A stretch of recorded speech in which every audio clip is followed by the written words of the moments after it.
નમસ્કાર, આપ જોઈ રહ્યા છો Spark today news Vadodara. Santoknagar society Nizampura ખાતે કલ્યાણ પુષ્ટિ ફાઉન્ડેશન એનજીઓ દ્વારા જરૂરિયાતમંદ વિદ્યાર્થીઓ માટે વિનામૂલ્યે નોટબુક વિતરણ કાર્યક્રમનું સુંદર આયોજન કરવામાં આવ્યું હતું.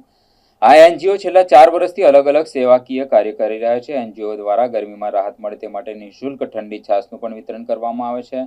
રાશન કીટ, ભોજન અને ઠંડીમાં ધાબળાનું પણ વિતરણ કરવામાં આવે છે. કલ્યાણ પુષ્ટિ ફાઉન્ડેશન એનજીઓના રાષ્ટ્રીય અધ્યક્ષ ગિલભાઈ તેમના પિતાશ્રીના આશીર્વાદથી તેમની પાસેથી પ્રેરણા લઈ છેલ્લા 4 વર્ષથી આ માનવતાનું સેવા કાર્ય કરી રહ્યા છે. કલ્યાણ પુષ્ટિ ફાઉન્ડેશન ટીમ દ્વારા બાળકોને અમે લોકોએ નોટબુકનું વિતરણ કર્યું છે અને અમે અવારનવાર આવા પ્રોગ્રામ કરતા આવીએ છીએ. ગરીબ લોકોને ઠંડીમાં ધાબળાનું વિતરણ કરતા આવીએ છીએ, જરૂરિયાતમંદોને અનાજની કીટનું વિતરણ કરતા હોઈએ છીએ, ગરમીમાં છાશનું પણ વિતરણ કરતા હોઈએ છીએ. તો અમે આશા રાખીશું આપ પણ સેવા કરવા આવો અને અમને સેવા કરવાનો મોકો આપો.